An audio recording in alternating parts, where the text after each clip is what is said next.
In the early months of 1862, the Confederate States of America stood at a strange crossroads, caught between To many Southerners, it seemed at that moment that victory in the American Civil War was not only possible, but rapidly approaching.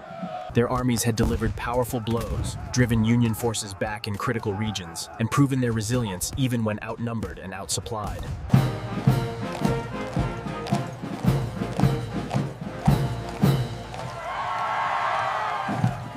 But beneath these visible victories lay cracks small at first, then widening cracks that would eventually reveal the truth. The South's success on the battlefield masked deep structural weaknesses that would doom their cause. The victories of 1862 were impressive, but they were victories that hid a harsh reality. To understand the illusion, we must revisit the energy and emotion that defined the Confederacy in that year.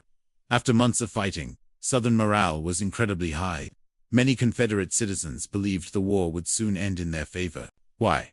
Because their generals, especially Robert E. Lee, Stonewall Jackson, and others, had shown remarkable tactical brilliance. These commanders had transformed raw volunteers into formidable armies that could beat, outmaneuver, or humiliate larger Union forces. The early Confederate victories created a powerful narrative that courage, tradition, and superior martial skill were enough to outmatch the industrial North. In the eyes of the Southern public, God seemed to be on their side. Newspapers across the Confederacy printed headlines celebrating victory after victory, painting the South as a righteous underdog blessed with divine favor. That belief, though inspiring, also blinded many Southerners to the real challenges ahead. On the battlefield, Confederate forces had indeed achieved remarkable success. After setbacks in the West, the Eastern Theater saw the rise of General Robert E. Lee, whose aggressive leadership transformed the Army of Northern Virginia into one of the most effective fighting forces on the continent. Lee's counterattacks in the 7 Days Battles drove the Union Army away from Richmond, preserving the Confederate capital and shocking Northern morale. To the Southern people, this was proof the Confederacy could win. They had taken on the greatest industrial power of the age and delivered defeats that resonated across the world. But these victories, stunning as they were, came with a cost. Lee's aggressive tactics inflicted heavy casualties on both sides. But the Confederacy could not replace its losses as easily as the Union. Every fallen Southern soldier represented a deeper wound than one fallen Union soldier. And yet, the euphoria of battlefield triumphs overshadowed this truth. People celebrated the victories without realizing they were paying for them with irreplaceable lives. In the Western Theater, the situation was more mixed. Confederate armies struggled against Union advances, led by generals like Ulysses S. Grant, who captured key positions along the Mississippi River. The loss of Fort Donelson and Fort Henry early in the year was a serious setback. But even after these defeats, Confederate morale remained oddly resilient. Because while the West was under pressure, the East provided spectacular morale-boosting victories. Every victory strengthened the illusion. If the Confederacy could just keep winning battles, especially big, dramatic battles, the North would eventually surrender or negotiate peace. But that assumption rested on a misunderstanding of the North's capacity to fight a long war.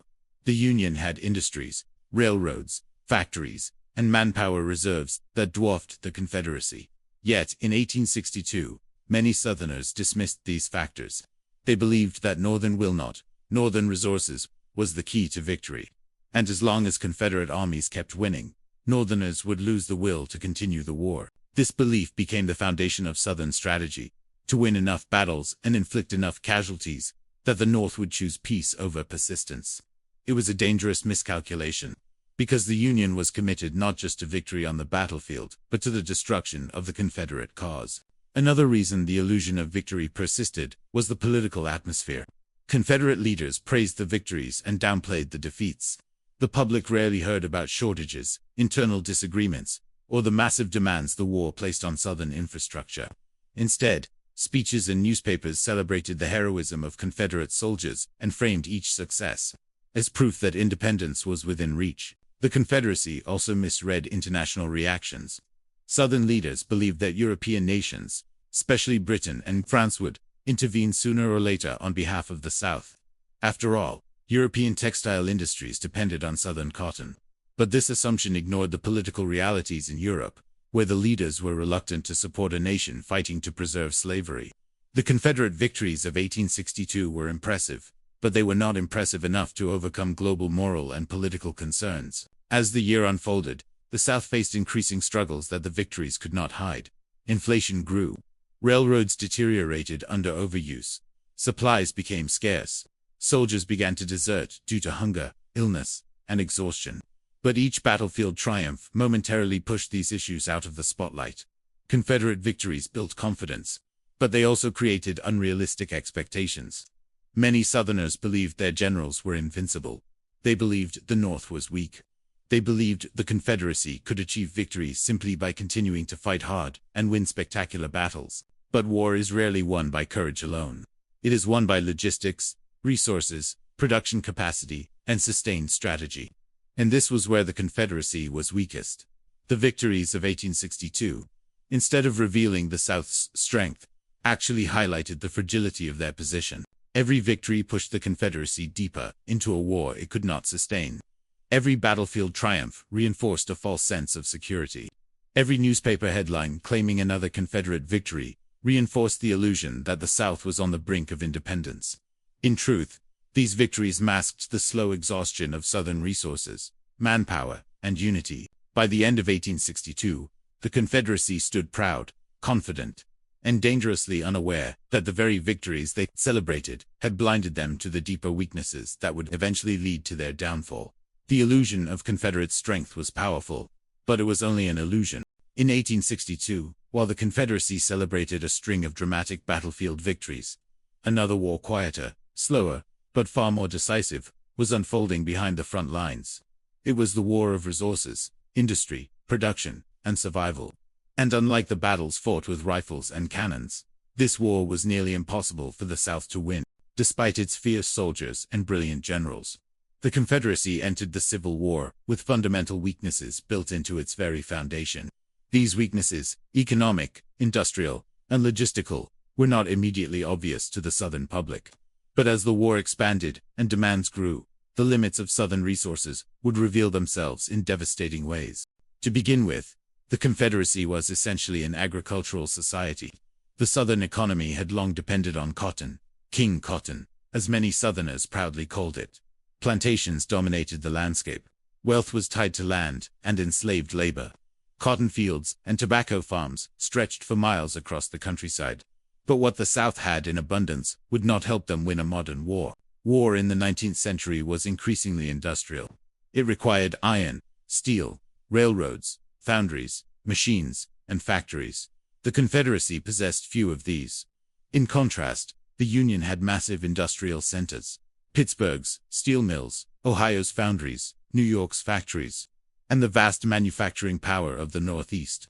The North could produce rifles, cannons, locomotives, ironclad ships, uniforms, boots, telegraphs, and ammunition on a scale the South could not begin to match. By 1862, this industrial gap was already shaping the course of the war. The Confederacy struggled to supply its soldiers with everything from weapons to boots. Many regiments marched barefoot. Others wore mismatched uniforms made from home-woven cloth. Some carried old hunting rifles instead of military-grade weaponry. Even gunpowder became difficult to produce in sufficient quantity. This shortage did not immediately doom the South, especially early in the war when enthusiasm was high and supplies captured from Union forces provided temporary relief. But as the war dragged on, the weaknesses became impossible to ignore. Southern soldiers wrote home begging for socks, blankets, and food. Commanders requested supplies they knew they might never receive. And farmers, themselves struggling, could not always send their produce to the front lines. Another crucial weakness lay in the Confederacy's transportation network. Railroads had transformed warfare, allowing armies to move men and supplies with unprecedented speed. But the South's rail system was fragile, incomplete, and poorly maintained. Many tracks did not connect to one another. Railroads were privately owned, with different gauges and inconsistent maintenance. Worse still, the South lacked the ironworks necessary to repair damaged rails or build new ones. As Union forces advanced and skirmishes increased, railroads wore out quickly. Locomotives broke down. Tracks became warped or destroyed. There were not enough spare parts to replace them. Men, horses, and supplies became trapped behind broken rail lines, unable to reach where they were needed. The Confederacy attempted to centralize railroad operations, but by then, it was too late. Their transportation backbone was slowly collapsing. Beyond industry and transportation, the South faced a severe shortage of food. The image of the Confederate soldier fighting bravely on a full stomach was far from reality. By late 1862, whole armies were suffering from hunger. Many Confederate soldiers lacked basic nutrition. Meat was scarce, bread was inconsistent, and fresh vegetables were almost non-existent. Why did the South face such scarcity? One reason was that plantation agriculture focused on cash, crops, cotton, and tobacco, not food crops. Even as the Confederate government pleaded for more wheat, corn, and livestock, many plantation owners refused to shift from profitable cotton production. They believed selling cotton abroad would bring in gold and European support. But the Union blockade tightening in 1862 choked off Southern trade. Cotton rotted in warehouses while soldiers starved at the front. And then came the scarcity of horses and mules. Armies relied on thousands of animals to pull wagons, move artillery, and transport supplies. But Southern horse populations were far smaller than the North's. Disease, malnutrition, and battlefield losses quickly reduced their numbers. Unlike iron or food, horses could not be manufactured.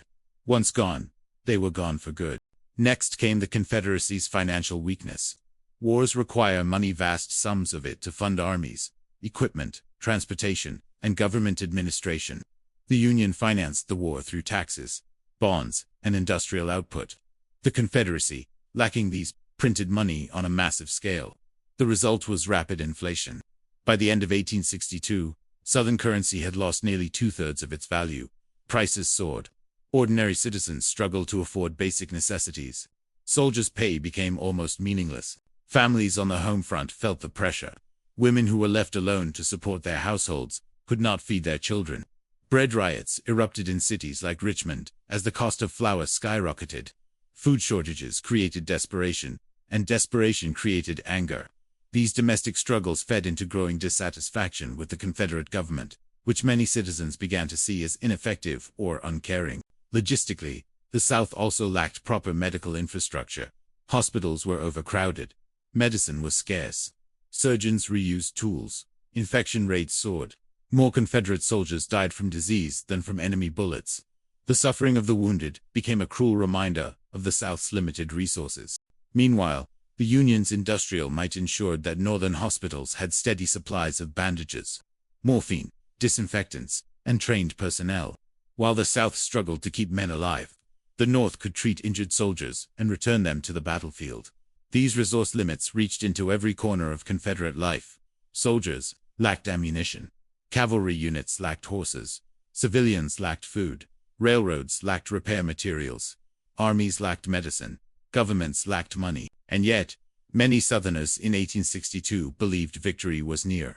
They saw their brave soldiers winning spectacular battles and assumed these victories reflected the Confederacy's overall strength.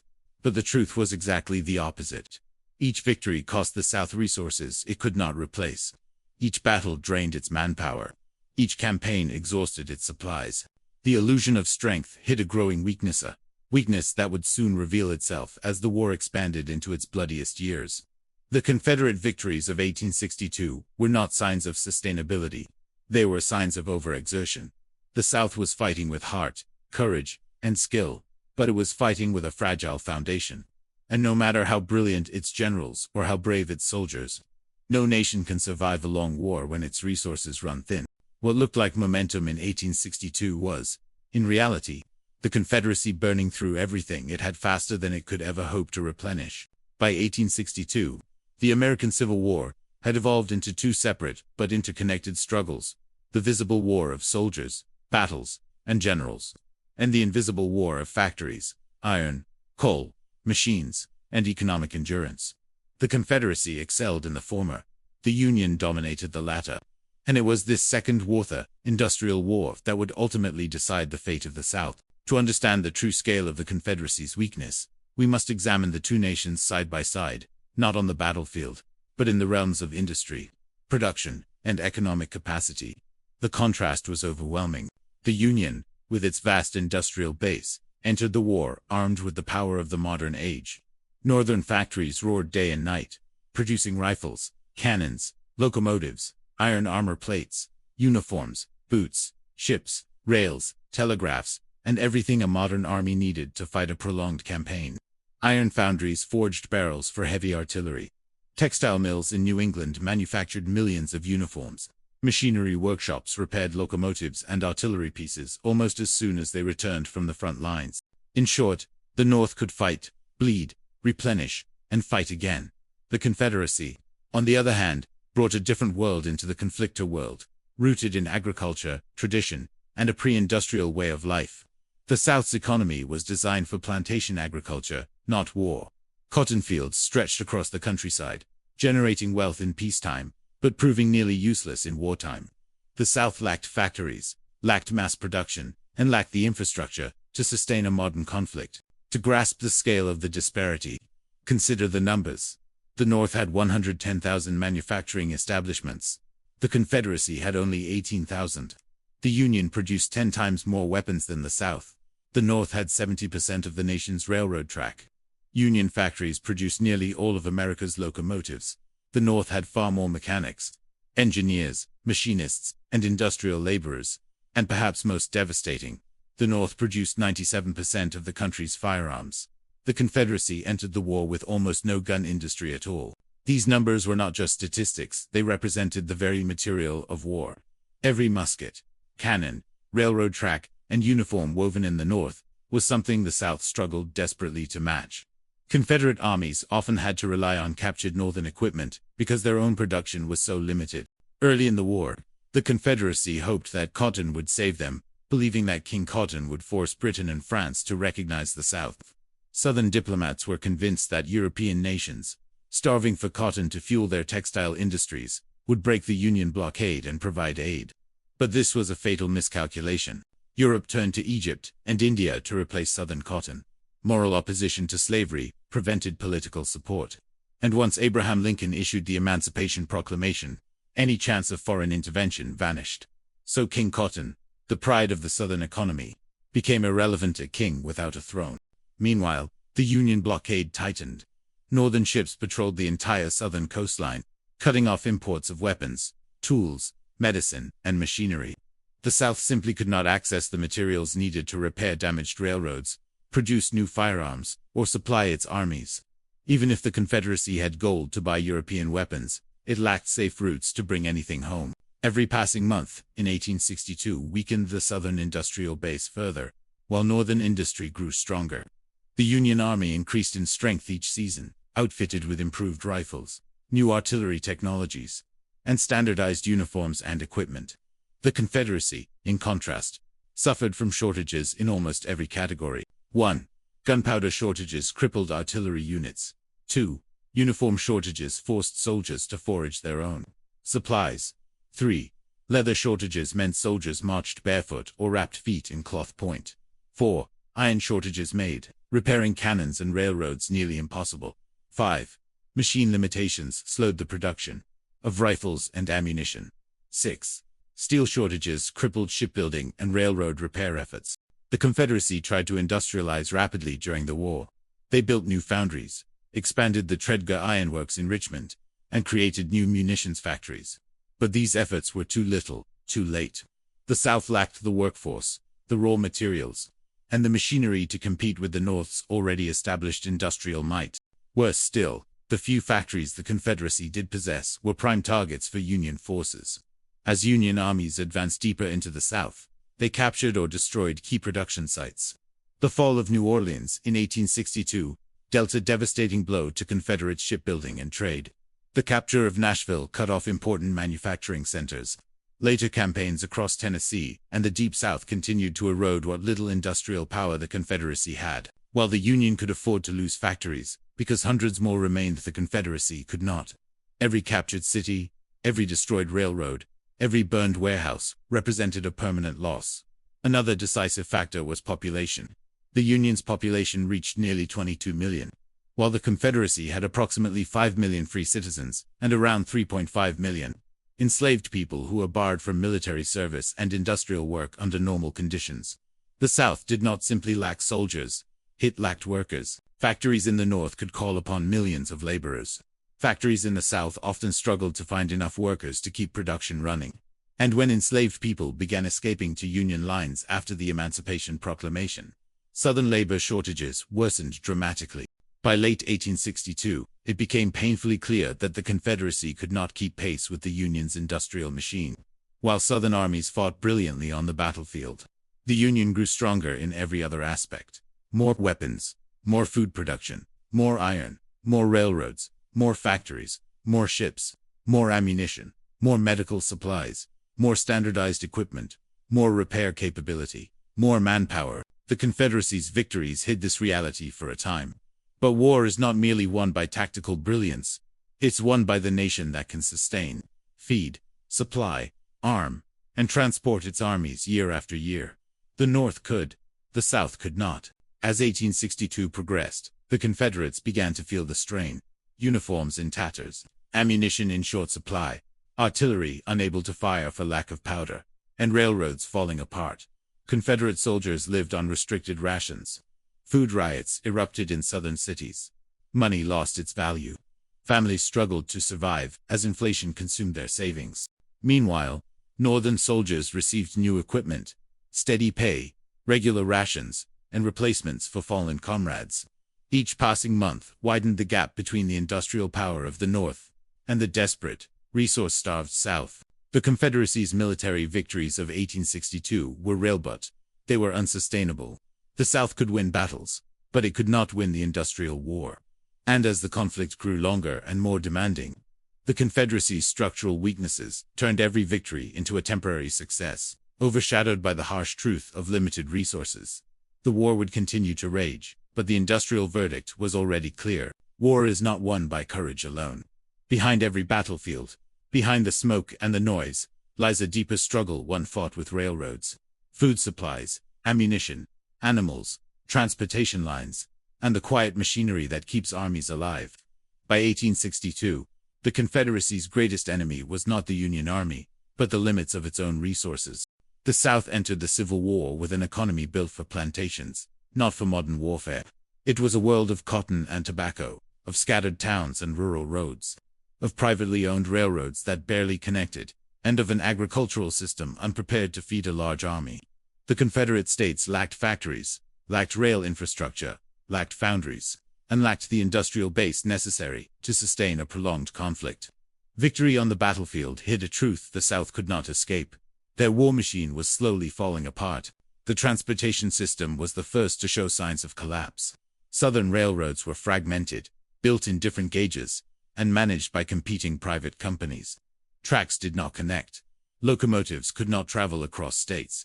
Spare parts and metal for repairs were almost non-existent. As the war progressed, locomotives broke down and rail lines warped under constant use. With no steel to repair damaged tracks, and no factories to build replacements, the transportation network that supplied the Confederate armies began to fail. Supplies piled up at depots with no way to move them. Troops waited for ammunition and food that never arrived. Food scarcity soon followed. The South had always grown cash crops, not food crops. Even as soldiers begged for bread and meat, many plantation owners continued planting cotton, hoping to profit after the war. The Confederate government urged farmers to plant corn, wheat, and livestock, but the message came too late. The Union blockade cut off essential imports, including salt, which was critical for preserving meat. Without salt, tons of pork and beef spoiled. Soldiers marched hungry, sometimes surviving on half rations or less. Some deserted simply because they could no longer endure starvation. Ammunition shortages strained the army even more. Modern warfare required a constant supply of gunpowder, percussion caps, artillery shells, and bullets, materials the South could produce only in limited quantities. Factories lacked machinery, raw materials, and skilled labor. Confederate soldiers often entered battle with a single cartridge box and prayed they could scavenge more from the field. Cannons fell silent during prolonged engagements, not because of bravery or strategy, but because there was no ammunition left to fire. The crisis extended to animals. Horses and mules were the engines of 19th century armies, pulling cannons, wagons, ambulances, and supply trains. The South began the war with far fewer horses than the North, and disease, malnutrition, and attrition wiped out thousands more. When horses died, the Confederacy struggled to replace them. Without adequate forage and veterinary care, cavalry units weakened, artillery became immobile, and supply wagons slowed to a crawl. An army without horses was an army that could not move. Medical logistics were equally dire. Southern hospitals lacked bandages, clean instruments, anesthesia, disinfectants, and trained medical personnel. Surgeons reused tools between operations, increasing infection rates. Union hospitals, supported by an industrial economy, had steady supplies of morphine, chloroform, bandages, and disinfectants. Confederate wounded died at far higher rates, not because they fought with less bravery, but because they lacked the medicines that could have saved them. The Confederate government struggled to respond. Communication was slow. Coordination between states was weak. Governors often resisted central authority, hoarding supplies for their own troops instead of the national army. Quartermasters were overwhelmed and lacked accurate information. Supplies sat unused because nobody knew where to send them, or no trains were available to move them. The South's decentralized political structure, built on states' rights, proved disastrous for wartime logistics. All of this was made worse by the Union blockade. Northern warships patrolled more than 3,500 miles of Confederate coastline, preventing weapons, food, medicine, tools, and machinery from reaching southern ports. Even when blockade runners slipped through, they could carry only small quantities of goods, nowhere near enough to sustain an entire nation at war. The Confederate economy suffocated slowly under the blockade's pressure. Factories ran out of materials. Soldiers ran out of shoes. Civilians ran out of flour. Inflation spiraled out of control, turning Confederate money almost worthless. By the end of 1862, the South was living on the edge of collapse. Soldiers lacked shoes, blankets, and ammunition. Artillery batteries could not replace lost limbers or caissons. Cavalry regiments had too few horses to function. Railroads were breaking apart. Civilians held bread riots in major cities as food shortages grew. The Confederate government printed money desperately, causing currency to lose its value. Even victories on the battlefield cost the Confederacy more than it could afford to lose. The South fought with extraordinary courage, even brilliance, but without the logistical backbone needed to support a modern war. Every victory drained precious resources. Every campaign wore out tracks, wagons, horses, and equipment. Unlike the North, the South could not replace what it lost. The Confederate war machine had the heart of a strong army, but the body of a starving nation. And as the war continued, logistics, not bravery, would determine its fate. The Confederate army was held together not just by its generals or victories, but by the men who carried rifles, marched across miles of unforgiving terrain, and endured suffering that few would ever know. These soldiers, drawn from farms, towns, and plantations across the South, formed the backbone of the Confederate war effort. Their courage was undeniable. Their determination was extraordinary. But beneath that courage lay a growing struggle that shaped the destiny of the Confederacy, the limits of manpower, and the slow bleeding of the Southern Army. By 1862, the Confederacy already faced a critical shortage of soldiers. The South had entered the war with far fewer people than the North, about 5 million free citizens compared to the Union's 22 million. The Confederacy simply did not have the population needed to replace the men it lost in battle. And yet, it fought with an aggressive strategy that produced enormous casualties. Every victory came with a price the South could not afford. Confederate soldiers fought with fierce loyalty, but they fought without replacements behind them. As battles raged across Virginia, Tennessee, and the Carolinas, entire regiments were worn down. Units that began the war with 1,000 men were reduced to a few hundred. Some had fewer than 100 soldiers left. This manpower crisis intensified as the war dragged on and casualties mounted. The Confederate government attempted to respond, but its efforts were limited by political realities. Many southern states resisted giving up control of their militias. Local communities pressured recruiters not to take too many men. Wealthy plantation owners were reluctant to send enslaved laborers to help the war effort. The Confederacy was united in spirit but divided in structure, and this division weakened its military strength. As losses increased, the South turned to conscription. In 1862, the Confederacy enacted the first military draft in American history. Every able-bodied white man between 18 and 35 was expected to serve. The decision sparked controversy. Many believed conscription violated states' rights. Others felt forced recruitment undermined the very freedom the Confederacy claimed to fight for. But the government had little choice. It needed men, and the pool of volunteers was drying up. Even with conscription, the South struggled to fill its ranks. Exemptions were granted to men who worked in essential industries, or who could afford substitutes. The notorious 20 Negro law allowed one white man on each plantation that held 20 or more enslaved people to avoid military service. This created deep resentment among poor Southern families, who felt they carried a heavier burden of sacrifice while wealthy planters escaped the front lines. Meanwhile, the Union continued to grow stronger. The North could replace its fallen soldiers with fresh recruits, immigrants, and African American troops after the Emancipation Proclamation. The Confederacy could not. Every Southern casualty represented a permanent loss. As manpower dwindled, the nature of Southern warfare changed. Soldiers entered battle knowing their units might not exist afterward. Marching into enemy fire meant marching into the possibility of annihilation. Morale fluctuated. Letters home reflected frustration, exhaustion, and sorrow. Many soldiers fought bravely, but they were haunted by the realization that reinforcements were unlikely to arrive. Desertion became a growing problem. Hunger, sickness, and grief pushed thousands to abandon their posts. They returned home to starving families or sought safety in forests and mountains. Some deserted because they no longer believed victory was possible. Others left because they were simply tired of marching barefoot, tired of fighting without pay, tired of hearing that the Confederacy was winning when they could see differently with their own eyes. As manpower declined, the Confederacy turned to younger and older recruits. Boys barely in their teens and men well past their prime were drafted into service. Many lacked training, discipline, or physical strength. They fought with determination, but they could not match the skill or endurance of seasoned soldiers. The South began to field armies that were brave but increasingly fragile. The Union military strategy also exploited the South's manpower weakness. Northern generals understood that prolonged conflict would drain the Confederacy faster than it drained the North. Every major battle, even those won by the South, eroded Confederate strength. When Robert E. Lee launched offensive campaigns into Maryland and later into Pennsylvania, he hoped that victory on Northern soil would break Northern morale and relieve pressure on the South. Instead, these campaigns bled his army dry. The strain extended beyond the battlefield. Communities across the South suffered as fathers, sons, and brothers did not return. Women carried the burden of farming, caring for children, and supporting the war effort alone. Letters from home revealed desperation. Many Southern families were near starvation, unable to feed themselves, let alone support the army.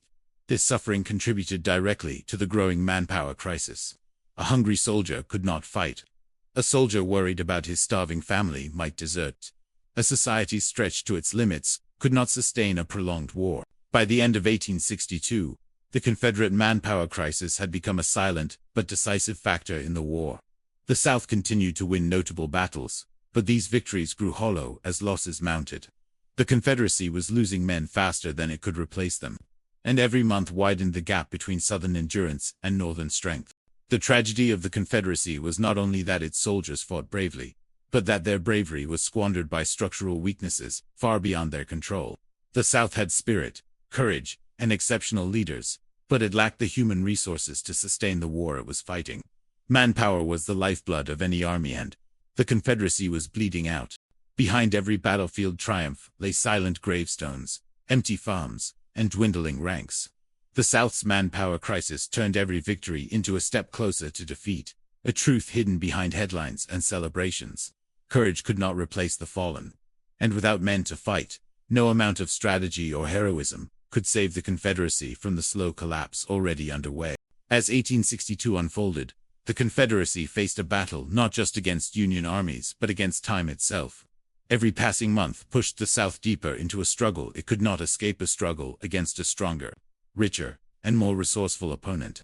And at the center of this pressure stood the one enemy the Confederate States could never defeat: the relentless growth of Union military and economic power. The North had entered the war with enormous advantages, but in the early stages, those advantages had not yet fully matured. It took time for armies to be organized, for factories to be adapted to wartime production, for railroads to be coordinated, and for military leadership to find its footing. By mid-1862, that transformation was underway.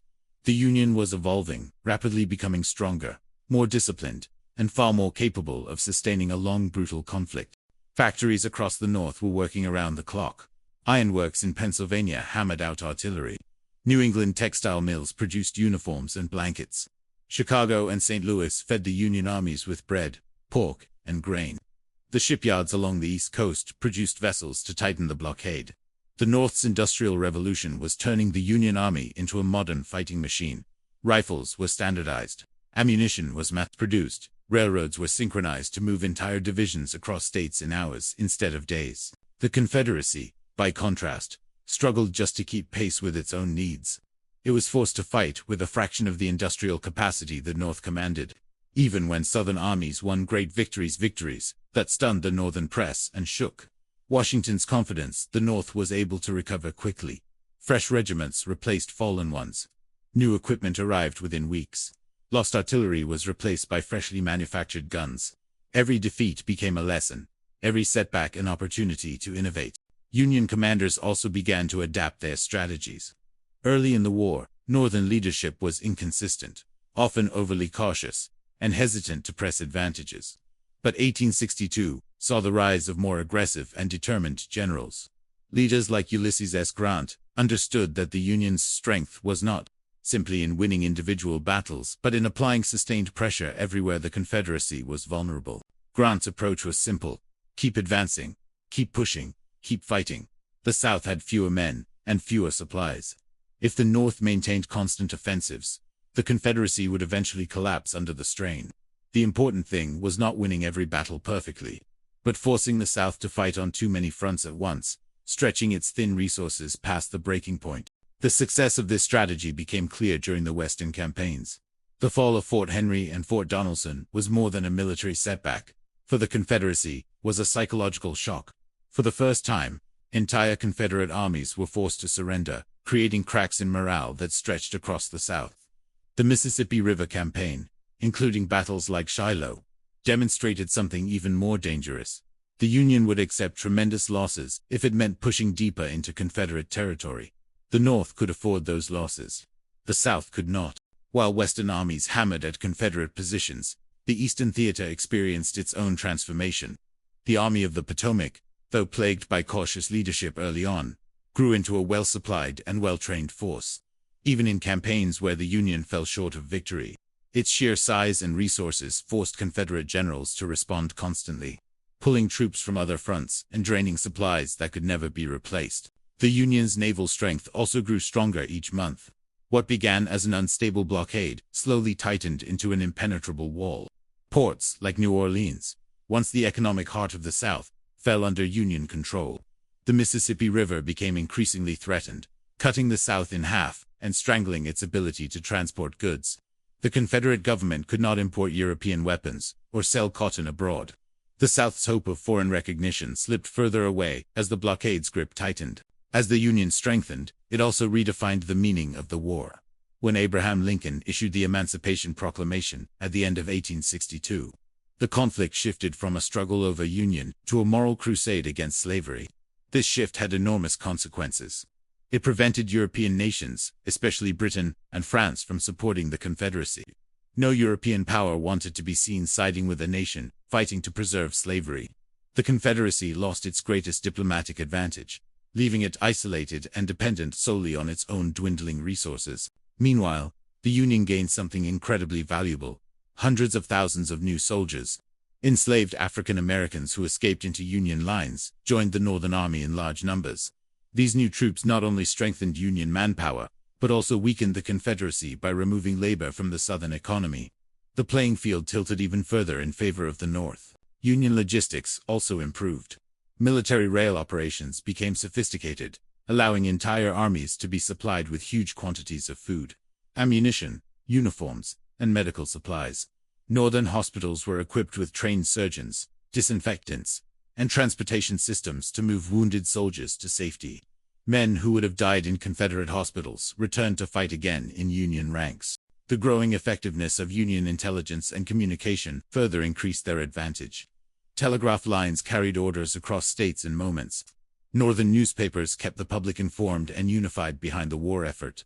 In contrast, the South struggled with fragmented communication, slow information flow, and inconsistent coordination between states and armies. Month by month, the Union was becoming an unstoppable force, not because of one great victory, but because of consistent, relentless progress.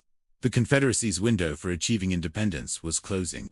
The longer the war lasted, the more impossible Southern victory became. By the end of 1862, Union strength had reached a new level. Its armies were larger, better supplied, and better organized. Its economy was booming in wartime production. Its navy controlled the seas. Its railroads were flawless. Its political advantage grew with the moral weight of emancipation. Even in battles where the Union suffered heavy casualties, the North recovered quickly and returned with even greater force. The South faced a giant that was no longer stumbling, no longer confused, no longer hesitant. The North had become everything the Confederacy feared: unified, aggressive, well-equipped, and determined to continue fighting no matter the cost. The Confederacy still had brave soldiers and brilliant generals, but they now faced an enemy that could replace every loss, rebuild every army, and supply every campaign. Southern courage endured. But Northern power was rising, stronger with each passing week.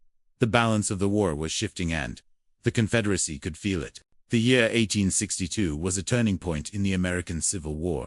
It was a time when the Confederacy fought with extraordinary skill on the battlefield, yet quietly suffered from something just as dangerous as bullets and bayonets: the tightening grip of Union blockades and the deepening shortages that slowly strangled the Southern war effort. Blockade and scarcity became silent weapons unseen, yet devastating, cutting into the heart of Confederate life, economy, and military survival. When the war first began, many Southerners believed the Union blockade would be little more than an inconvenience. They imagined that swift Confederate victories would overwhelm Northern resolve, that cotton would force Europe to intervene, and that the South could continue trading as it always had. But reality unfolded far differently. The Union Navy grew rapidly, expanding from a modest fleet into one of the most powerful naval forces in the world. Shipyards in the North produced vessels at astonishing speed, each one destined to seal off another section of the southern coast. By mid-1862, the blockade stretched across more than 3,000 miles of shoreline. Major ports including Norfolk, New Orleans, and Memphis had already fallen or were under threat. Union ships stood guard outside Charleston, Wilmington, Mobile, and Savannah, watching every movement, intercepting foreign vessels, and stopping critical goods from entering the Confederacy. Cotton exports collapsed. The Southern economy, built on international trade, was suddenly isolated and suffocating. This isolation created immediate and severe consequences. The South relied heavily on imported goods: weapons, ammunition, clothing, medicine, salt, tools, machinery, and even basic manufactured items. With the blockade in place, these supplies dwindled rapidly. Simple necessities that Northern soldiers took for granted became luxuries in the South. Everyday life changed dramatically. Families who once lived comfortably found themselves scrambling for food, attempting to make clothing from curtains, and boiling pine needles to substitute for tea. Salt, once cheap and abundant, became one of the most valuable commodities. Without salt, meat could not be preserved, and armies could not be fed. As supplies ran out, Confederate soldiers sometimes survived on half rations of stale bread, or small portions of beef too spoiled to keep long. Civilians suffered even more. The price of basic goods soared. Corn, flour, and pork became scarce. Markets emptied. Bread riots began to erupt across cities such as Richmond, where starving women stormed shops demanding food. The blockade forced the Confederacy to rely on blockade runners, small, fast ships that attempted to slip past Union warships under the cover of night. While dramatic and daring, blockade running had limited impact. At best, these ships could carry a few hundred tons of supplies. Even when they succeeded, the goods they brought rarely reached the soldiers who needed them most. Much of it went to wealthy elites, speculators, or the Confederate government, leaving civilians frustrated and soldiers under. Shortages extended far beyond food. Clothing for Confederate troops deteriorated quickly. Uniforms tore from constant marching and harsh weather. Shoes, in particular, became a serious problem. Many soldiers fought battles barefoot, their feet bleeding on frozen ground or rocky terrain. The sight of entire regiments marching without shoes shocked even Union observers. Southern factories produced what they could, but limited machinery and raw materials meant production never met demand. Ammunition shortages also worsened. Confederate artillery occasionally went silent, not because the guns were damaged, but because they lacked powder. Infantry units reused percussion caps or scavenged bullets from the battlefield. Each skirmish drained resources the South could not replace. Every cannonball fired was one less that could be manufactured. Every musket broken was often lost forever. Beyond military needs, the The blockade devastated the Confederate economy. Cotton, once the South's greatest asset, piled up uselessly in warehouses. European nations sought cotton from Egypt and India instead, leaving Southern planters with no foreign market and no income. With cotton stranded, money stopped flowing. Without money, the government printed more currency, triggering runaway inflation. Prices doubled, then tripled, then soared beyond imagination. Confederate money became nearly worthless. Wages could not keep pace. Families who had saved for years saw their wealth evaporate in months. This economic collapse created a crisis of confidence. Citizens who once supported the war began to question whether the Confederacy could survive. Newspapers tried to maintain optimism, but the desperation was impossible to hide. The blockade had succeeded in doing something even Confederate victories could not undo. It weakened the foundation of Southern society. The shortages also influenced military strategy. Confederate generals often had to plan campaigns not based on what was ideal, but on what was available. Armies could not move without food or horses. Artillery could not be deployed without ammunition. Entire operations were delayed or abandoned because supply lines were too fragile. Soldiers fought bravely, but they were always fighting uphill against scarcity. The blockade also affected morale. Soldiers wrote home begging for clothing, shoes, or extra rations. Families replied with letters full of apologies. They simply had nothing to send. Many Confederate soldiers worried more about their starving families than about their duties at the front. Desertion increased steadily. Men slipped away from camps to bring food to their families or to harvest crops for survival. Officers struggled to maintain order, but hunger and desperation were powerful forces. As shortages grew, the Confederacy tried to compensate by producing homemade substitutes. Women created makeshift uniforms, dyed with walnut shells and stitched from household fabrics. Coffee was replaced with roasted corn or acorns. Ink was made from berries. Medicines were improvised from roots and herbs.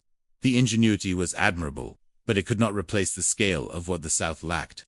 Improvised cures failed against diseases. Homemade tools broke easily. Substitute products offered little comfort. The blockade also had a psychological effect on the South. Many Southerners believed the Confederacy had been born under divine favor. But, as the blockade tightened and the hardships increased, that confidence wavered. The belief in Southern independence was strong, but hunger and suffering weigh heavily on any nation. The blockade did more than choke commerce. It choked hope. By the end of 1862, the Confederate people faced a grim reality. The Union blockade had become one of the most decisive weapons of the war. It turned the Confederacy into a besieged fortress with no escape route. It weakened the army, starved civilians, crippled industry, and shattered morale.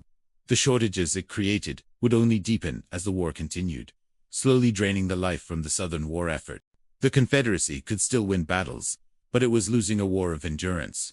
The blockade did not make headlines like great battles did, but its impact reached every home, every farm, every soldier, and every decision the Southern government made. The slow squeeze of scarcity was relentless, and unlike a battlefield defeat, it offered no moment of relief.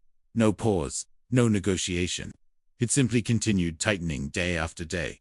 The Confederacy could fight the Union armies, but fighting hunger, poverty, and isolation was far harder. The blockade had set a trap, and by late 1862, the South was deep inside it. In 1862, the Confederate States appeared strong on the battlefield. But beneath the surface, another struggle was taking place, one that struck at the heart of the Southern population. As the war deepened, the people of the Confederacy found themselves caught between patriotic pride and increasing hardship. Public morale became a fragile force, rising with victories and collapsing under the weight of hunger, fear, and exhaustion. Behind every soldier fighting at the front, there were families at home enduring a quieter but equally devastating war. At the beginning of the conflict, enthusiasm was high. Southern newspapers celebrated early victories.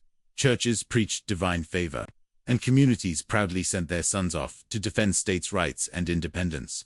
Women sewed uniforms, held rallies, and organized supply drives. Men who stayed behind helped produce food and goods for the army. The belief in a quick victory created an atmosphere of unity and confidence. But as 1862 progressed, that confidence began to erode. The shock of the Union blockade, the collapse of trade, and the shortages of basic goods reached towns and villages far from the front lines.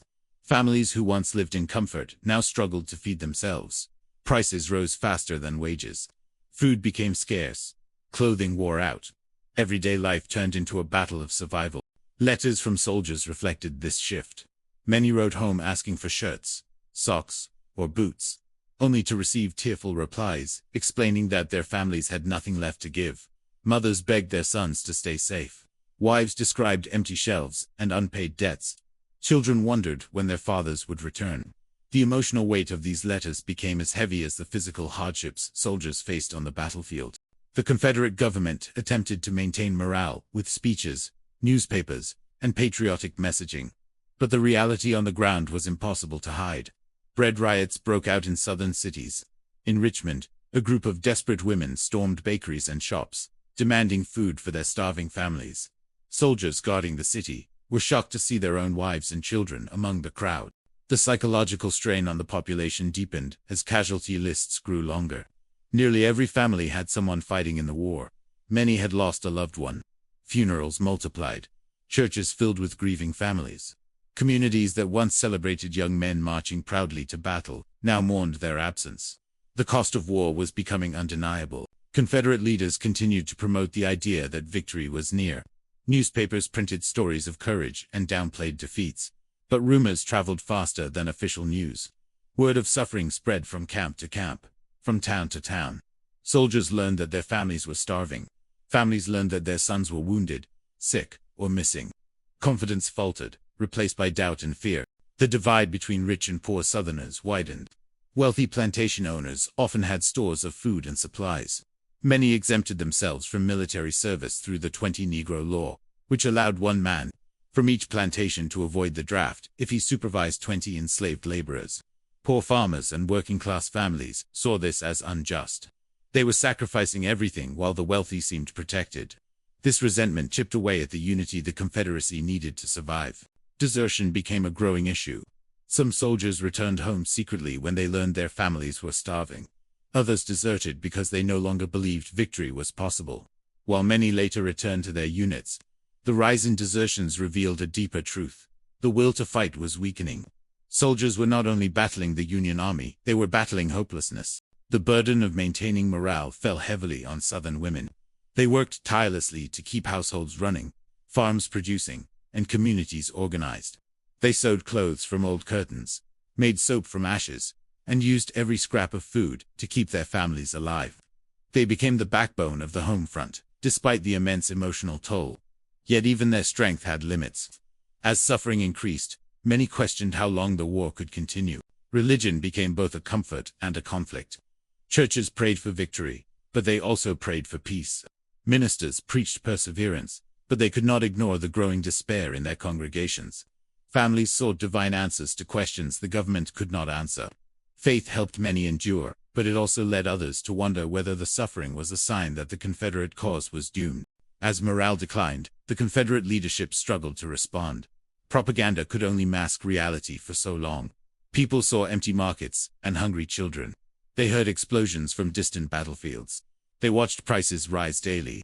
The war touched every aspect of Southern life, breaking the illusion of a short conflict and replacing it with the grim reality of endurance. The Union recognized this shift and exploited it. Northern generals aimed to break Southern morale by targeting infrastructure, railroads, cities, and farms. They understood that the Confederate Army depended on the will of its people. If that were collapsed, the army could not continue. Each Union victory, even small ones, sent waves of fear through the South. Every lost battle felt like a step closer to ruin. By the end of 1862, the South was a land of dwindling hope. The early pride that filled its streets had faded. The cheers that once greeted departing soldiers had grown quiet. Families faced hunger, inflation, and uncertainty. Communities were torn apart by grief. Rumors of defeat spread faster than official reports. And yet, the Confederacy continued to fight. Morale had not collapsed completely, but it was fragile, held together by pride, fear, loyalty, and desperation. The people endured because they had little choice. They clung to the hope that their sacrifices would not be in vain, even as evidence grew that the war was slipping out of their grasp. The soldiers at the front still believed in each other.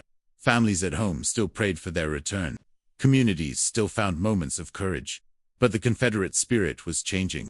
It was no longer filled with triumph, it was filled with exhaustion. The collapse of morale did not happen in a single moment.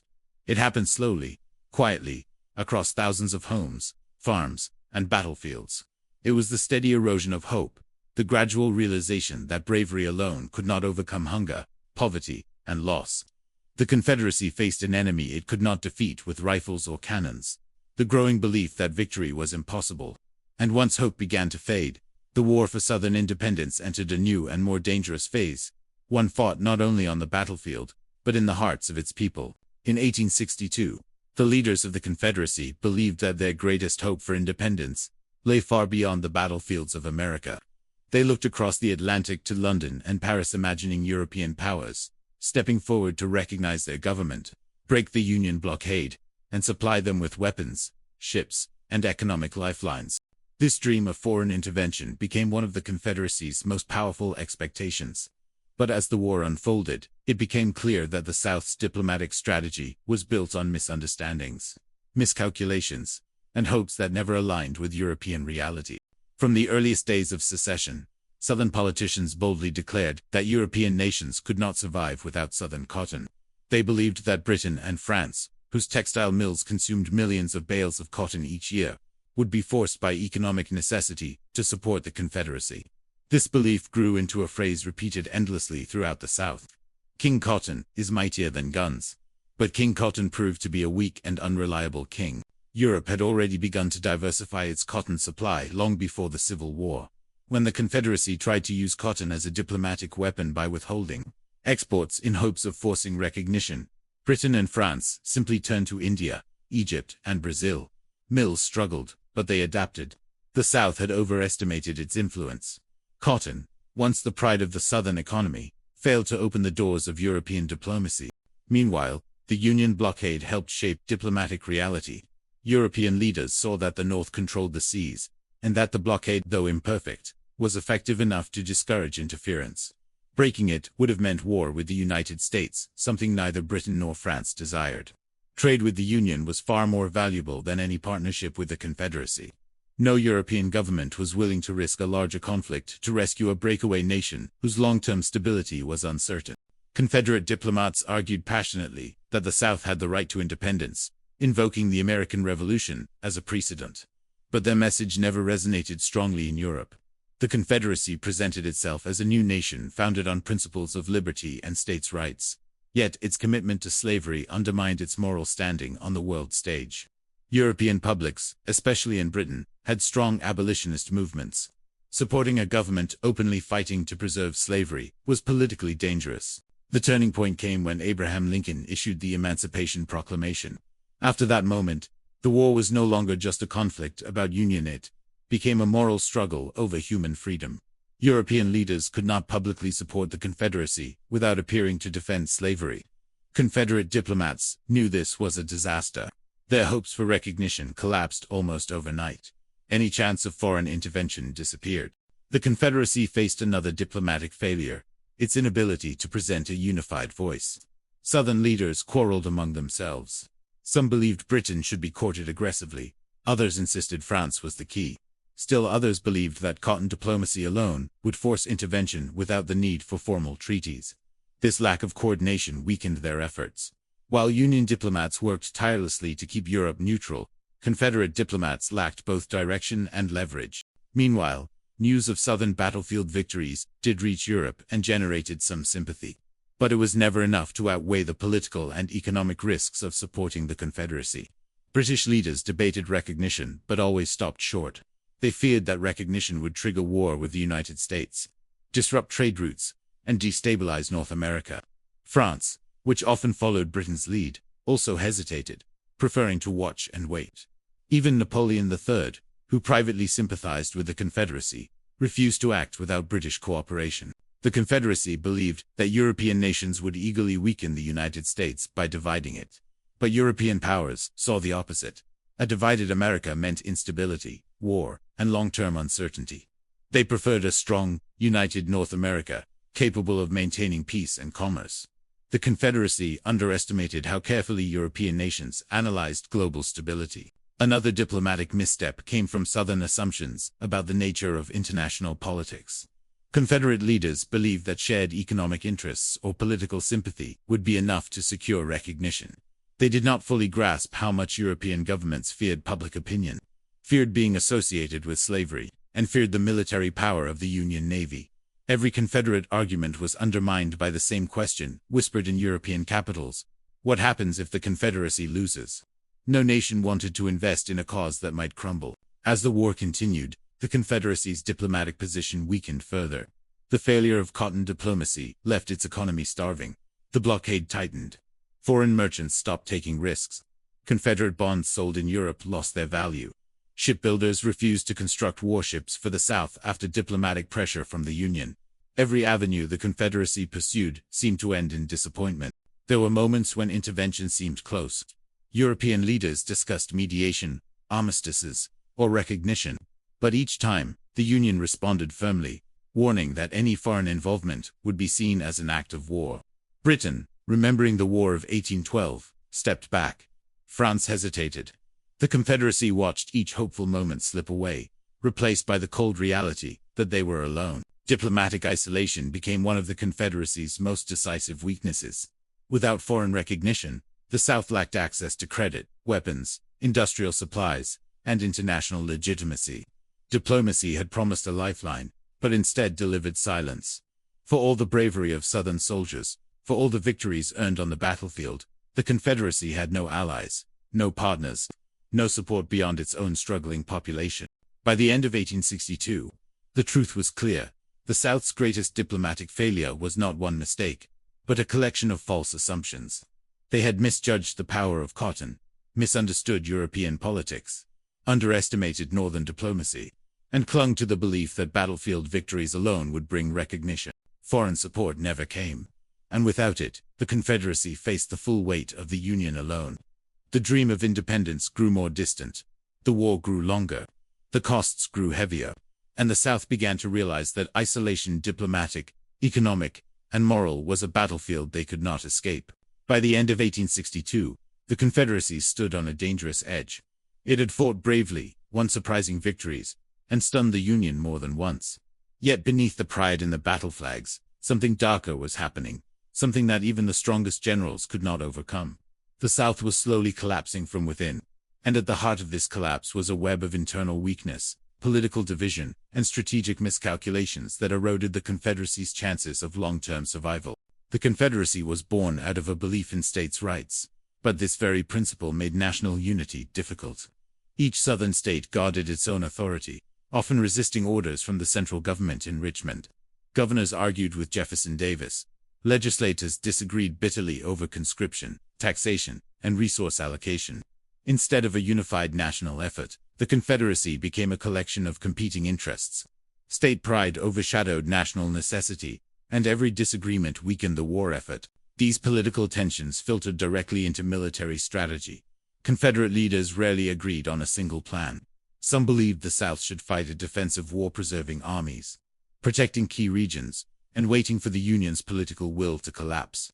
Others pushed for bold offensives into Northern territory, seeking a decisive victory that would shock Washington and force negotiations. These conflicting visions created inconsistent campaigns, wasted manpower, and scattered military resources across far too many fronts. At the same time, Jefferson Davis struggled to lead effectively. A proud and determined man, Davis worked tirelessly, but often clashed with generals, resisted alternative ideas, and held on to failing strategies. His disagreements with General Joseph E. Johnston, for example, created confusion and distrust at crucial moments. Unlike Abraham Lincoln, who grew as a strategist over time, Davis became increasingly rigid, unable to adapt to the shifting realities of war. The Confederate Congress also played a role in the internal fractures. Economic policies became battlegrounds of argument. Inflation spiraled out of control, yet lawmakers hesitated to raise taxes. They feared angering the public even as the currency collapsed. Laws passed slowly. Decisions were delayed. Essential reforms like centralizing railroad control or managing food supplies came far too late. Bureaucracy, indecision, and political conflict acted like invisible chains around the Confederate war machine. Social divisions deepened as well. Poor farmers and laborers felt abandoned by a government that favored wealthy plantation owners. Policies like the 20 Negro Law, which allowed planters to avoid military service, bred anger and resentment. Many poor families believed they were fighting a rich man's war. This resentment weakened morale, encouraged desertion, and created simmering tension in communities already struggling to survive. The suffering at home added further strain. Inflation destroyed family savings. Food shortages became widespread. Bread riots erupted. Women begged for relief as their children starved. Enslaved people escaped in growing numbers, crippling the southern labor force.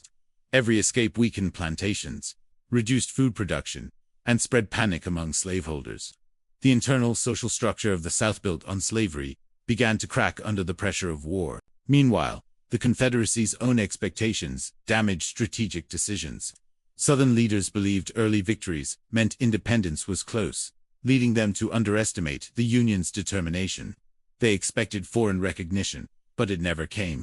They hoped for a quick war, but the conflict dragged on. These false hopes shaped decisions that proved costly. Instead of preparing for a long struggle, the South spent much of its limited strength on short-term goals, desperate offensives, and politically motivated battles. By late 1862, all these internal weaknesses began merging into a single, overwhelming truth. The Confederacy lacked the unity, structure, and adaptability needed to withstand the full weight of the Union war effort. Even as its soldiers fought bravely, the nation they defended was fracturing politically, economically, and socially. The cracks were widening, and no battlefield victory could fully seal them. The Confederacy still had strength, courage, and powerful generals, but inside its own walls, the forces of division were already at work. The war was no longer just a struggle against the North.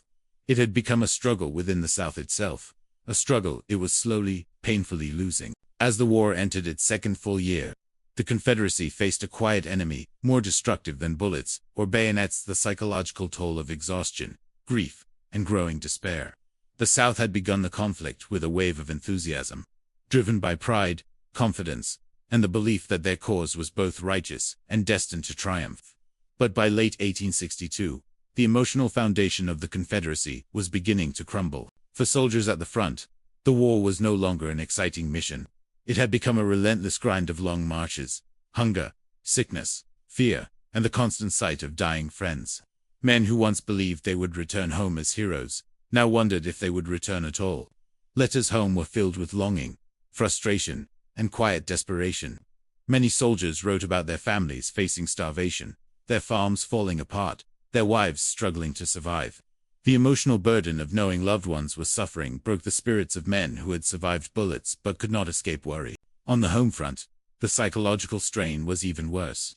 Nearly every household had someone fighting: sons, husbands, brothers, and nearly every town had suffered losses. Funerals became an ordinary part of life. Black mourning dresses filled the streets. Entire communities carried the weight of collective grief.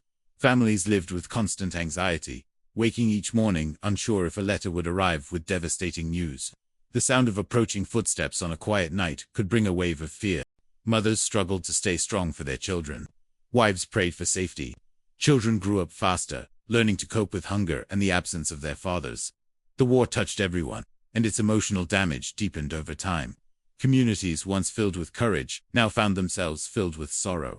The Confederate government tried to maintain morale through patriotic songs, speeches, newspapers, and church sermons. But no amount of inspiring words could hide the reality seen every day.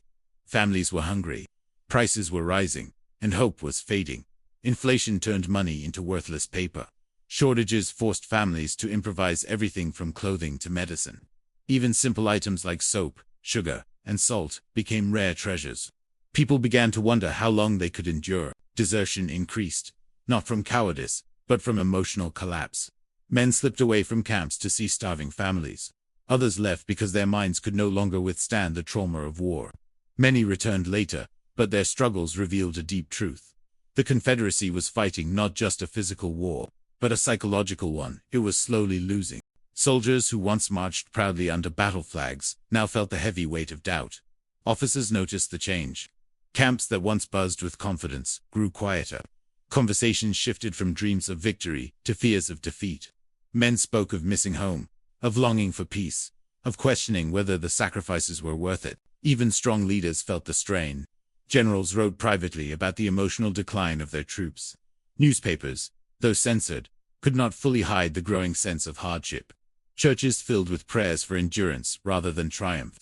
The emotional fabric of the Confederacy was thinning, thread by thread. Meanwhile, the Union exploited this psychological weakness. Every Union victory, large or small, sent waves of despair across the South. Every Confederate defeat deepened the emotional darkness. Hope, once the strongest weapon of the Confederacy, was slipping away. Without hope, no nation can endure a long war. By late 1862, the emotional collapse of the South had become one of its most severe vulnerabilities. The Confederacy still fought bravely on the battlefield, but within the hearts of its people, a quieter collapse was taking place. Courage could not erase hunger. Pride could not stop grief. Determination could not overcome despair. The war had become more than a contest of armies. It had become a test of will, a test the Confederacy was finding increasingly difficult to pass. Even as battle flags waved and soldiers fought on, the emotional foundation of the South was breaking. Quietly and inexorably, under the weight of suffering. As the war dragged into its second year, the Confederacy faced a crisis that struck at the very core of its existence: internal dissent. The unity that had once fueled the Southern cause was unraveling, replaced by frustration, anger, and a rising chorus of voices questioning the very foundations of Confederate leadership. Beneath the confident speeches and brave battle reports, the South was becoming deeply divided. The early days of the Confederacy had been filled with pride and shared purpose. States rallied behind secession. Communities celebrated soldiers marching off to defend their homeland. And politicians promised a new nation built on liberty and state sovereignty. But by late 1862, the realities of war forced people to confront the harsh truth. Unity was fading, and the divisions inside the Confederacy were growing wider with every passing month. Much of this dissent stemmed from class tensions that had existed long before the war began. Poor white farmers, many of whom owned no enslaved people, began to resent the wealthy planters who dominated politics and controlled the economy. They watched as plantation owners secured exemptions from military service under the 20 Negro Law, which allowed one man from each large plantation to avoid the draft. This policy convinced many that they were fighting a rich man's war, a war in which the poor bled while the wealthy stayed home. As food shortages deepened and prices soared, resentment grew sharper. Poor families struggled to survive, while wealthier households found ways to buy scarce goods or smuggle supplies through the blockade. Inflation destroyed the savings of families who had nothing to fall back on. Bread riots broke out, driven mostly by women who had exhausted every effort to feed their children. Hunger, poverty, and fear fueled anger toward the government in Richmond. Political dissent also intensified. Many Southerners who had supported secession began to question the wisdom of the war. Others believed the Confederacy was not fighting hard enough. Rival factions within the government clashed constantly. Some politicians accused Jefferson Davis of centralizing too much power. Others believed he wasn't doing enough to enforce unity. State governors argued fiercely with Richmond, refusing to send troops or supplies unless their own state's needs were prioritized. These political battles weakened the Confederacy's ability to act decisively. Whereas the Union unified under Lincoln's growing leadership, the South splintered into competing voices. Each disagreement slowed decision-making at a time when speed meant survival. Conflicting orders, delayed policies, and regional selfishness created confusion across military and civilian life. Internal dissent stretched into the army itself. Soldiers began to question the decisions of their commanders. Rumors of corruption spread through camps. Many soldiers believed that leaders far from the front lines were mismanaging the war. Desertions increased, not only because of hunger or fear, but because of growing distrust in the government's competence. Men no longer felt they were fighting for a united cause, they felt they were fighting alone. Enslaved people across the South also fueled internal tension. As Union armies advanced, thousands fled plantations and sought freedom behind northern lines. Their departures crippled the Confederate economy, weakened agriculture, and created widespread fear among slaveholders. The very system the Confederacy fought to protect was breaking apart from within. Planters who once supported the war with confidence now pleaded for additional soldiers to protect their property, even as the army struggled to find men. The system of slavery was undermining the very war effort built to preserve it. The emotional toll of these divisions ran deep. Families that had once celebrated secession now argued bitterly about the war's future. Churches fractured as ministers debated whether God still favored the Southern cause. Newspapers, once bold and triumphant, began printing cautious pleas for unity, even as their pages filled with reports of riots, inflation, and political conflict. Trust in leadership faltered. Hope weakened. By the end of 1862, the Confederacy was fighting not only the Union, but itself. The cracks in its foundation had grown visible. The spirit of unity that had launched the war was fading, replaced by fear, frustration, and a sense that the sacrifices were becoming unbearable. The people of the South were strong, but they were not unbreakable. And as internal dissent continued to spread, the Confederacy's dream of independence grew increasingly fragile. The war was no longer just a clash of armies. It had become a struggle within the soul of the South, a struggle between pride and desperation, between idealism and reality, between unity and collapse. And with each passing day, internal dissent pushed the Confederacy closer to the edge. By the end of 1862, the Confederate states found themselves confronted not just by Union armies on distant fields, but by the rising tide of humanitarian crisis sweeping through the South. Civilians, mothers, children, the elderly were enduring hardships as devastating as anything faced by soldiers at the front. Hunger, disease, fear, and uncertainty invaded every Southern home, creating a silent battlefield that stretched through towns, farms, and cities. The war no longer existed, only at the borders. It lived inside every household. Food shortages became the most immediate and terrifying challenge.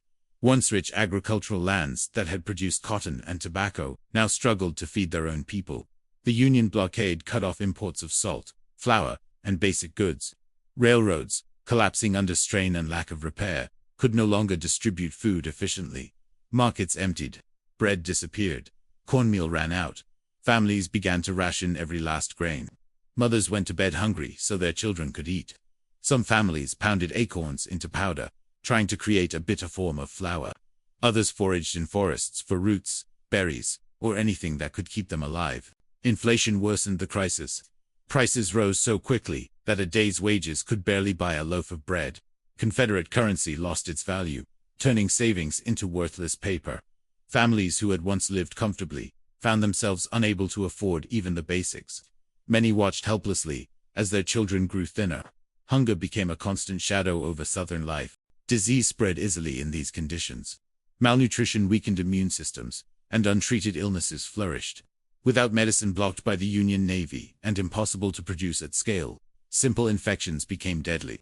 Hospitals overflowed, not just with wounded soldiers but with civilians suffering from typhoid, cholera, and dysentery. Entire communities battled sickness with homemade remedies, while the lack of sanitation made outbreaks nearly inevitable. These hardships fueled widespread fear and psychological suffering. Families lived with the constant dread of receiving letters bearing tragic news from the front. Many households had lost multiple sons, cousins, or neighbors. Children asked questions their parents could not answer. Every knock on the door brought the possibility of heartbreak. Grief settled over the South like an unshakable fog. Women bore the heaviest burden. With men away fighting, they managed farms, cared for the sick, protected children, and tried to maintain households without money or supplies. They became the backbone of the Southern home front, even as their own strength wavered. Some walked miles each day to find food. Others stood in long lines, hoping for flour that rarely arrived. Many faced the terror of defending their homes against raiders or thieves in regions where law and order had broken down. The suffering led to acts of desperation. Bread riots erupted in major cities: Richmond, Atlanta, and others. Women stormed stores, demanding food at prices they could afford. Some seized flour and meat by force. These riots shocked Confederate leaders, who had spent months insisting the South was thriving. But the truth could no longer be hidden. The Confederate home front was collapsing under the weight of starvation and neglect. The war also reshaped social structures. Enslaved people, seizing the opportunity for freedom, fled plantations in growing numbers. Their departure not only harmed the Southern economy, but also changed the daily lives of slaveholding families who depended on their labor. Fear spread among slaveholders, who worried about uprisings or abandonment. The institution of slavery, long considered the foundation of Southern society, was unraveling. Every escape, every act of resistance, weakened the Confederacy's social order and pushed it deeper into crisis. As suffering grew, resentment toward Confederate leadership intensified. Many civilians blamed the government for failing to distribute food, control inflation, or secure supplies. Others accused wealthy planters of hoarding goods or avoiding military service. The once glorified Confederate government began to lose the trust of its own people. Newspapers attempted to hide the truth, But rumors and personal letters revealed what propaganda could not. The South was starving, grieving, and increasingly hopeless. Even soldiers at the front sensed the home front's desperation. Many deserted, not out of cowardice, but from obligation, returning home to care for their families. They found farms in ruins, children sick, and wives exhausted. The war had turned entire regions into wastelands of hunger and sorrow. By late 1862, the civilian suffering across the Confederacy had become one of the most devastating consequences of the war. The Confederacy depended on the morale of its people, but that morale was breaking. The home front had become a battlefield, where hunger, fear, disease, and despair fought against the will to survive. The South had entered the war believing its people would endure anything for independence. But no nation can endure endless suffering without consequence. As civilian life collapsed, the Confederacy's strength withered. The people were fighting their own war at home, one that they were slowly, painfully losing. By the end of 1862, one truth had become impossible for Confederate leaders to ignore.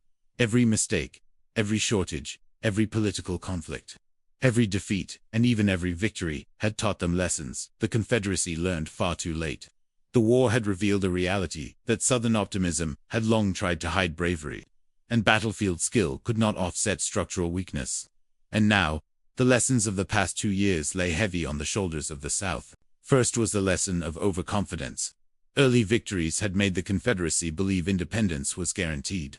They misread Northern resolve and underestimated the Union's industrial capacity. Southern leaders had believed that 1 or 2 major victories would break the North's will, not realizing that the Union, once awakened, had the strength and resources to wage a long and destructive war. The South never expected the North to fight with such determination, and by the time they understood, it was too late. Another lesson was the danger of relying on a single economic resource. King Cotton had been the pride of the South, a symbol of wealth and influence. But the war proved that cotton was not a weapon, it was a vulnerability. The Confederacy believed foreign nations would intervene for the sake of cotton, but Europe found alternatives. Cotton diplomacy collapsed, leaving the South isolated and economically fragile. Instead of strengthening the Confederacy, its dependence on cotton became a chain that limited its options. The war also taught the South the price of political fragmentation. The Confederacy had been built on states' rights, but in wartime, decentralization became a crippling weakness. Governors argued with Richmond, withheld supplies, and refused to send troops. Policies were delayed or weakened by local disagreements. Unity, essential for survival, was replaced by regional pride. The Confederacy learned too late that a nation divided within itself cannot withstand the pressure of an enemy united in purpose. The leadership struggles offered another painful lesson. Jefferson Davis, though dedicated and tireless, could not unite the South the way Lincoln eventually united the North. His rigid personality, conflicts with generals, and struggles to delegate authority hindered effective strategy. The disagreements between Davis and key military leaders created confusion that cost valuable time and resources. The war revealed that leadership is not only about will, but adaptability, something the Confederacy lacked. The Union blockade delivered yet another harsh lesson. A modern war cannot be won without access to global trade and industrial supply lines. The South had few factories and little machinery, and once the blockade tightened, it was cut off from the world. Medicine, tools, weapons, and food dwindled. The Confederacy learned, but too late, that isolation in the industrial age meant defeat. Military strategy brought its own lessons. The Confederacy had brilliant generals, but inconsistent strategy. Some leaders pushed for bold invasions of the North, while others favored defensive tactics. The lack of unified strategy led to misused manpower, lost opportunities, and campaigns that exhausted the South without securing lasting advantages.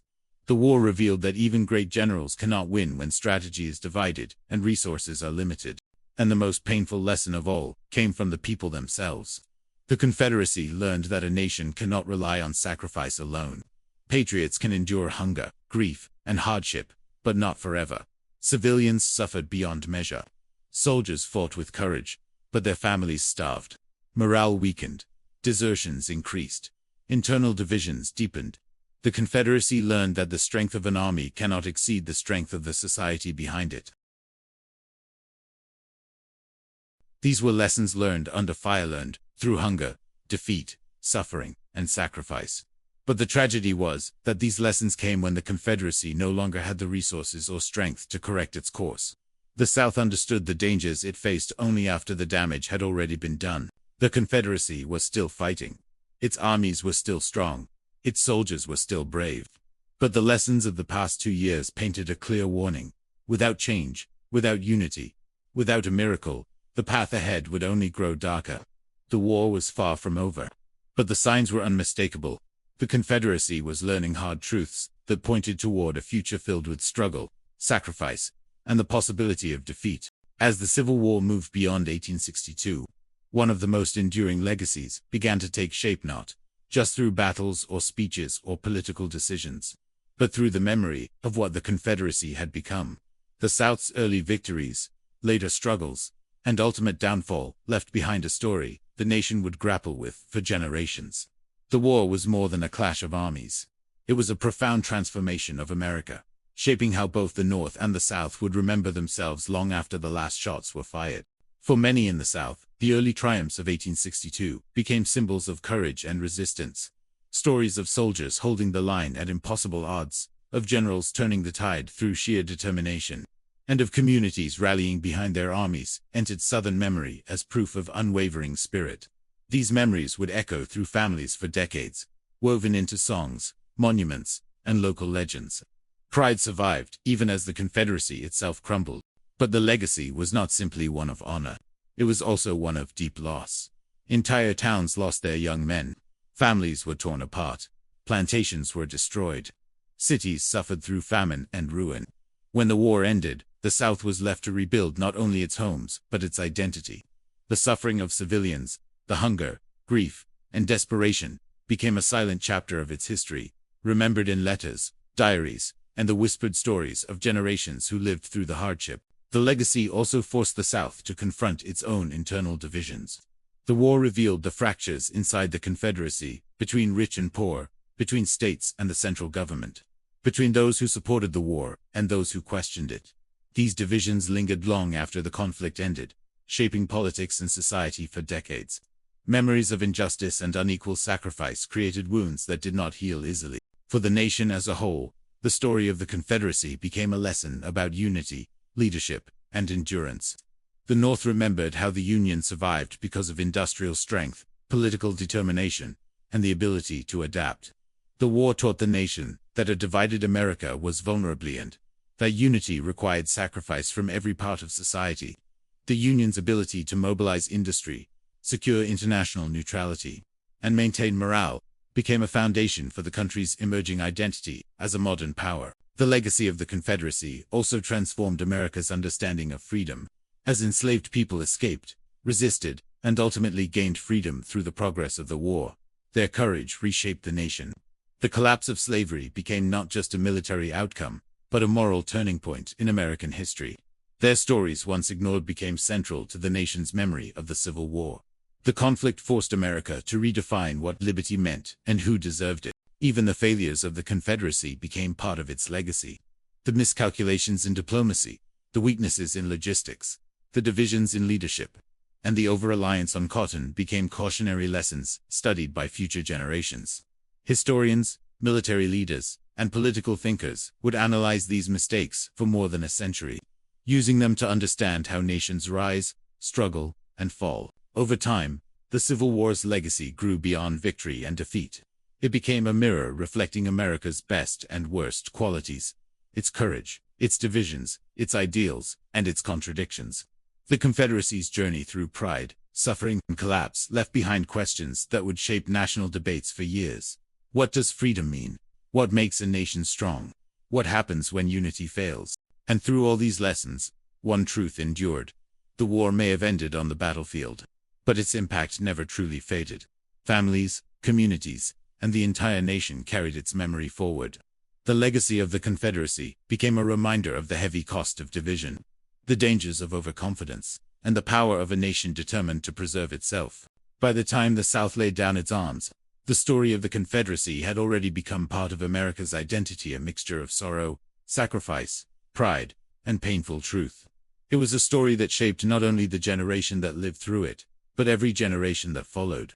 And its lessons, won through struggle and paid for in blood, would echo through the United States long after the cannons fell silent. When the Civil War began, The Confederacy believed it was fighting for a future shaped by destiny, one in which courage, honor, and early victories would secure independence. For a time, that vision seemed within reach. Southern armies won major battles, generals earned legendary reputations, and pride surged through towns and plantations across the South. But beneath every triumph, a deeper truth waited in silence. The Confederacy was fighting a war it was never prepared to endure. The story of the Confederacy is not only the story of armies on the battlefield, it is the story of a nation struggling against forces far larger than itself. Industrial weakness tightened like a vice. Railroads collapsed. Horses died faster than they could be replaced. Factories produced too little, too slowly. Every victory cost more resources than the South could afford. Courage could win a day, but industry wins a war. Diplomatic hopes faded just as quickly. The Confederacy believed Europe would intervene, believed that cotton would force Britain and France to break the blockade and recognize Southern independence. But the world moved on without them. Cotton lost its power. Slavery destroyed international sympathy. No foreign nation stepped forward, and the South found itself alone, isolated behind an unforgiving blockade. Inside the Confederate States, unity slowly fractured. Rights of states clashed with the needs of war. Governors resisted orders. Congress argued endlessly. Leadership faltered. The wealthy found exemptions while the poor filled the ranks, fueling bitterness and division. Hunger swept through cities. Children cried for food their mothers could not find. Hope weakened. Spirit crumbled. And desertions spread across the army as men returned home to families struggling to survive. The Confederacy's fall was not the result of one defeat, but the weight of many truths converging together. A smaller population, a weaker economy, a broken supply system, a divided politics, a lack of allies, and, above all, a war fought to preserve an institution, slavery, that could not survive in the modern world. History does not move backward. It pushes forward with a force no army can stop. In the end, the Confederacy fought with tremendous bravery. Its soldiers endured hunger, marched barefoot, faced impossible odds, and held their lines against armies far larger and better supplied. Their courage was real. Their sacrifices were immense. But courage cannot refill an empty granary. Heroism cannot rebuild railroads. Loyalty cannot overcome isolation, blockade, or starvation. The Civil War revealed hard lessons written in fire and blood. A nation divided cannot stand. A society built on injustice cannot endure. And a war fought with pride alone cannot overcome the realities of industry, diplomacy, unity, and moral truth. The Confederacy's dream did not die in a single moment. It slowly unraveled through shortages, despair, internal conflict, and the relentless pressure of a stronger, more unified opponent. Yet, within this story lies something greater than defeat. It is a story of transformation, of a nation forced to confront its own contradictions and rebuild on new foundations.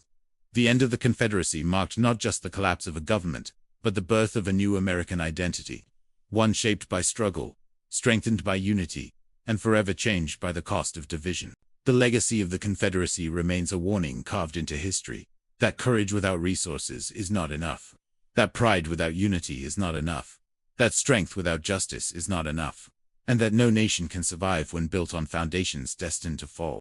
As the smoke of war faded and the flags were folded, the South was left with memories of bravery, of tragedy, of sacrifice, and of lessons paid for in unimaginable cost.